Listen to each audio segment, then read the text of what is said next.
যে আমি তুলে ধরতে চাই বিশ্বর কাছে লালন শাহর কাছে কেন লক্ষ লক্ষ লোক আসে, লালন শাহর দর্শনটাকে ট্রিটিসটা কি।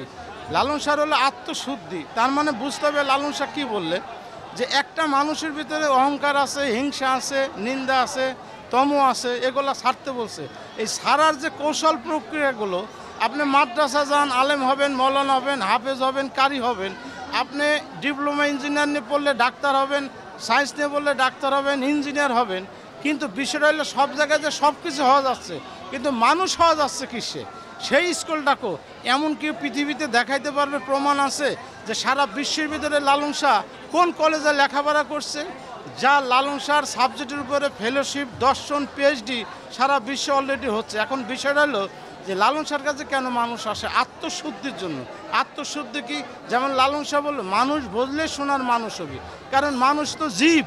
তাহলে 18,000 মাগরদের সর্বশ্রেষ্ঠ জীব হলো মানুষ, তাহলে আমি তো জীব, তাহলে জীব হলো মানুষ, তাহলে এখন মানুষ হতে হবে, কারণ আমি জীব বলেই আমার ভিতরে অহংকার আছে, হিংসা আছে, নিন্দা আছে, গীবত আছে, তাহলে এখন আমার মানুষ হতে হবে। তাই সাইজি বলল যে একটা মানুষের শরণাপন্ন না হলে কখনো মানুষ হয় না, কারণ অজ্ঞানী যে জ্ঞানীর কাছে চৈতন্য জ্ঞানের লাভার আসে, একটা অজ্ঞানী মানুষ জ্ঞানী মানুষের কাছে যায়, তাহলে সেই আলোকিত একটা অন্ধকার মানুষ যদি আমি থাকি, একটা আলোকিত মানুষের কাছে গেলে আমি আলোকিত হব।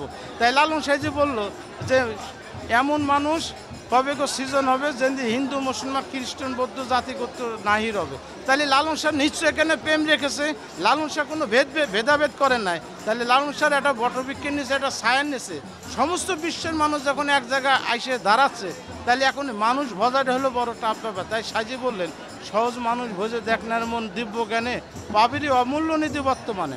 তাহলে কি বললো, সহজ হইতে বললো।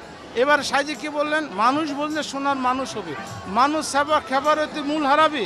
তাহলে একটা মানুষের ভিতরে যদি মনুষ্যত্ব না থাকে, একটা মানুষের ভিতরে যদি মানসিকতা না থাকে, একটা মানুষের ভিতরে যদি মানবিকতা না থাকে, তাহলে এই মানবিকতা, মনুষ্যত্ব এবং মানুষ এইগুলা পয়দা করবে কিরা, একমাত্র জ্ঞানীরাই। তাই লালন শাহর বিভিন্ন দর্শনে ডুব দিয়ে দেখতে হবে, কারণ লালন শাহ বলতেছে সত্য বল, সুপথে চল ওরে আমার মন, সত্য সুপথ না জানিলে পাবি না মহল্লা দর্শন। আচ্ছা, মানুষের দর্শন পাবে না, সত্য পথ যদি না চেনে তাহলে মানুষের দর্শন পাবে কিভাবে?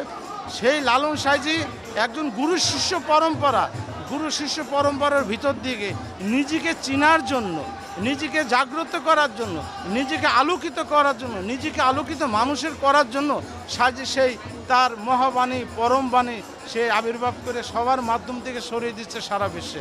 এই জন্য আমি বলতে চাই আমার ক্ষুদ্র জ্ঞানে সবারই অনুরোধ করে চরণ ধরে বলি যে দূরের থেকে কেউ কখনো কোনো দিনও লালন শাহকে গীবত করেন না।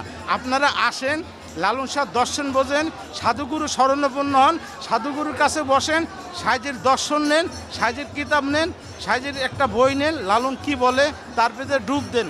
আমি চ্যালেঞ্জ করে বলতে পারি, যদি আপনাকে না চিনতে পারেন তখন বললেন লালন সঠিক না, যদি আপনি পরিবর্তন না ঘটেন তখন বললেন আপনি লালন সঠিক না।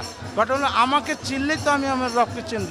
তাই বলতেছে সক্রেটিস বলে গেল নো দাইসেলফ, এবং তুমি তোমাকে চেনো। এবার এখানে বলতেছে মানার আপা নাফরাহু ফাঁকা তার আপা লাভবাহু, তুমি তোমাকে চিনলে তোমার রবকে চিনবেন। দেখেন একই কথা লালন শাহ বললেন, একবার আপনারে চিনতে পারলে রে যাবে অচেনারে চিনা, যার আপন খবর আপনার হয় না। এই আপনাকে চিনার জন্যে এই মহামানব এই সাধুগুরু বৈষ্ণবের চরণে এসে শরণাপন্ন হয়ে, তাই সাইজি বলতে এই জন্ম যে কোনো মুহূর্তে চলে যেতে পারে। তাই সাইজি বলল আর কি বসবো সাধুর সৎ বাজারে, না জানি কোন সময় কোন দশা ঘটমরে। এই জন্য আমি বলতেছি বাতাস থাকতে আপনি আসেন, আলোকিত মানুষ হওয়ার জন্য, সাইজের দর্শন এবং পরশে স্পর্শ হওয়ার জন্য।